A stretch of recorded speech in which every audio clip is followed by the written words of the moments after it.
Chapter 16. Off to the Fair. The night before the county fair, everybody went to bed early. Fern and Avery were in bed by 8. Avery lay dreaming that the Ferris wheel had stopped and that he was in the top car. Fern lay dreaming that she was getting sick in the swings. Lurvy was in bed by 8:30. He lay dreaming that he was throwing baseballs at a cloth cat and winning a genuine Navajo blanket. Mr. and Mrs. Zuckerman were in bed by 9. Mrs. Zuckerman lay dreaming about a deep freeze unit. Mr. Zuckerman lay dreaming about Wilbur. He dreamt that Wilbur had grown until he was 116 feet long and 92 feet high, and that he had won all the prizes at the fair and was covered with blue ribbons and even had a blue ribbon tied to the end of his tail. Down in the barn cellar, the animals too went to bed sleep early, all except Charlotte. Tomorrow would be fair day. Every creature planned to get up early to see Wilbur off on his great adventure. When morning came, everybody got up at daylight. The day was hot. Up the road at the Arables' house, Fern lugged a pail of water to her room and took a sponge bath. Then she put on her prettiest dress because she knew she would see boys at the fair. Mrs. Arables scrubbed the back of Avery's neck and wet his hair and parted it and brushed it down hard till it stuck to the top of his head, all but about 6 hairs that stood straight up. Avery put on clean underwear, clean blue jeans, and a clean shirt. Mr. Arable dressed, ate breakfast, and then went out and polished his truck. He had offered to drive everybody to the fair, including Wilbur. Bright and early, Lurvy put clean straw in Wilbur's crate and lifted it into the pig pen. The crate was green. In gold letters, it said, Zuckerman's Famous Pig. Charlotte had her web looking fine for the occasion. Wilbur ate his breakfast slowly. He tried to look radiant without getting food in his ears. In the kitchen, Mrs. Zuckerman suddenly made an announcement. Homer, she said to her husband, I am going to give that pig a buttermilk bath. A what? Said Mr. Zuckerman. A buttermilk bath. My grandmother used to bathe her pig with buttermilk when it got dirty. I just remembered. Wilbur's not dirty, said Mr. Zuckerman proudly. He's filthy behind the ears, said Mrs. Zuckerman. Every time Lurvy slops him, the food runs down around the ears. Then it dries and forms a crust. He also has a smudge on one side where he lays in the manure. He lays in clean straw, corrected Mr. Zuckerman. Well, he's dirty, and he's going to have a bath. Mr. Zuckerman sat down weakly and ate a donut. His wife went to the woodshed. When she returned, she wore rubber boots and an old raincoat, and she carried a bucket of buttermilk and a small wooden paddle. Edith, you're crazy, mumbled Zuckerman. But she paid no attention to him. Together, they walked to the pig pen. Mrs. Zuckerman wasted no time. She climbed in with Wilbur and went to work. Dipping her paddle in the buttermilk, she rubbed him all over. The geese gathered around to see the fun, and so did the sheep and lambs. Even Templeton poked his head out cautiously to watch Wilbur get a buttermilk bath. Charlotte got so interested, she lowered herself on a dragline so she could see better. Wilbur stood still and closed his eyes. He could feel the buttermilk trickling down his sides. He opened his mouth and some buttermilk ran in. It was delicious. He felt radiant and happy. When Mrs. Zuckerman got through and rubbed him dry, he was the cleanest, prettiest pig you ever saw. He was pure white, pink around the ears and snout, and smooth as silk. The Zuckermans went up to change into their best clothes. Lurvy went to shave and put on his plaid shirt and his purple necktie. The animals were left to themselves in the barn. The 7 goslings paraded round and round their mother. Please, please, please take us to the fair, begged a gosling. Then all 7 began teasing to go. Please, please, please, please, please, please. They made quite a racket. Children, snapped the goose, we're staying quietly, iatly at home. Only Wilbur, Ilber is going to the fair. Just then, Charlotte interrupted. I shall go too, she said softly. I have decided to go with Wilbur. He may need me. We can't tell what may happen at the fairgrounds. Somebody's got to go along who knows how to write, and I think Templeton better come too. I might need somebody to run errands and do general work. I'm staying right here, grumbled the rat. I haven't the slightest interest in fairs. That's because you've never been to one, remarked the old sheep. A fair is a rat's paradise. Everybody spills food at a fair. A rat can creep out late at night and have a feast. In the horse barn, you will find oats that the trotters and pacers have spilled. In the trampled grass of the infield, you will find old discarded lunch boxes containing the foul remains of peanut butter sandwiches, hard-boiled eggs, cracker crumbs, bits of donuts, and particles of cheese. In the hard-packed dirt of the midway, and after the glaring lights are out and the people have gone home to bed, you will find a veritable treasure of popcorn fragments, frozen custard dribblings, candy apples abandoned by tired children, sugar fluff crystals, salted almonds, popsicles, partially gnawed ice cream cones, and the wooden sticks of lollipops. Everywhere is loot for a rat. In tents, in booths, in haylofts, why, a fair has enough disgusting leftover food to satisfy a whole army of rats. Templeton's eyes were blazing. Is this true? He asked. Is this appetizing yarn of yours true? I like high living, and what you say tempts me. It is true, said the old sheep.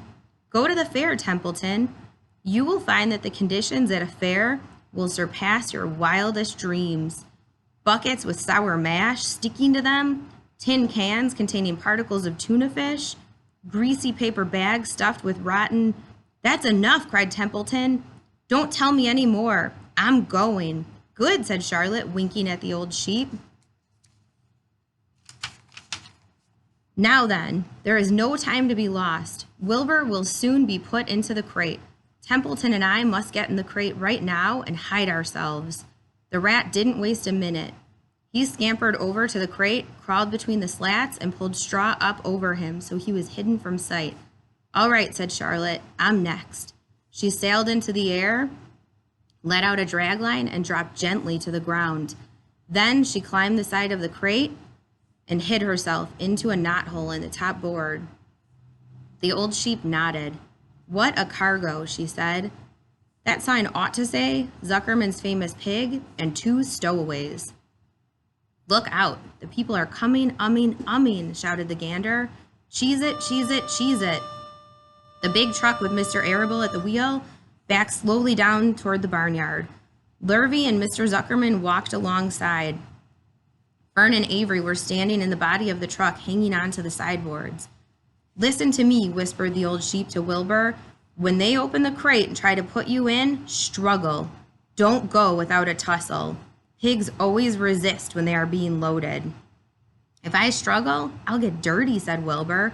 Never mind that. Do as I say. Struggle. If you were to walk into the crate without resisting, Zuckerman might think you were bewitched. He'd be scared to go to the fair. Templeton poked his head up through the straw. Struggle if you must, said he, but kindly remember that I'm hiding down here in this crate, and I don't want to be stepped on or kicked in the face or pummeled or crushed in any way or squashed or buffeted about or bruised or lacerated or scarred or biffed. Just watch what you're doing, Mr. Radiant, when they get shoving you in. Be quiet, Templeton, said the sheep. Pull in your head. They're coming. Look radiant, Wilbur. Lay low, Charlotte. Talk it up, geese. The truck backed slowly to the pig pen and stopped. Mr. Arable cut the motor, got out, walked around to the rear, and lowered the tailgate. The geese cheered. Mrs. Arable got out of the truck. Fern and Avery jumped to the ground. Mrs. Zuckerman came walking down from the house. Everybody lined up at the fence and stood for a moment admiring Wilbur and the beautiful green crate. Nobody realized that the crate already contained a rat and a spider. That's some pig, said Mrs. Arable. He's terrific, said Lurvy. He's very radiant, said Fern, remembering the day he was born. Well, said Mrs. Zuckerman, he's clean anyway. The buttermilk certainly helped. Mr. Arable studied Wilbur carefully. Yes, he's a wonderful pig, he said. It's hard to believe that he was the runt of the litter. You'll get some extra good ham and bacon, Homer, when it comes time to kill that pig. Wilbur heard these words, and his heart almost stopped. I think I'm going to faint, he whispered to the old sheep who was watching. Kneel down, whispered the old sheep. Let the blood rush to your head. Wilbur sank to his knees, all radiance gone. His eyes closed. Look, screamed Fern. He's fading away. "Hey, watch me," yelled Avery, crawling on all fours into the crate. "I'm a pig, I'm a pig." Avery's foot touched Templeton under the straw. What a mess, thought the rat. What fantastic creatures boys are. Why did I let myself in for this? The geese saw Avery in the crate and cheered. "Avery, you get out of that crate this instant," commanded his mother. "What do you think you are?" "I'm a pig," cried Avery, tossing handfuls of straw into the air. "Oink, oink, oink." "The truck is rolling away, Papa," said Fern. The truck, with no one at the wheel, had started to roll downhill. Mr. Arable dashed to the driver's seat and pulled on the emergency brake. The truck stopped. The geese cheered. Charlotte crouched and made herself as small as possible in the knothole so Avery wouldn't see her. "Come out at once," cried Mrs. Arable. Avery crawled out of the crate on hands and knees, making faces at Wilbur. Wilbur fainted away. "The pig is passed out," said Mrs. Zuckerman. "Throw water on him." "Throw buttermilk," suggested Avery. The geese cheered. Lurvy ran for a pail of water. Fern climbed into the pen and knelt by Wilbur's side. "It's sunstroke," said Zuckerman.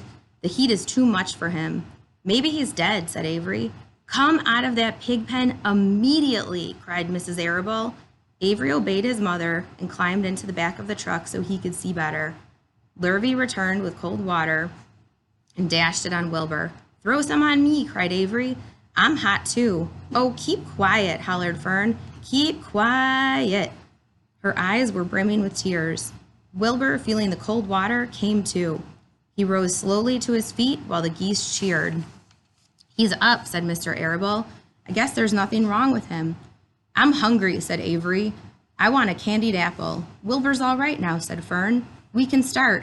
I want to take a ride in the Ferris wheel."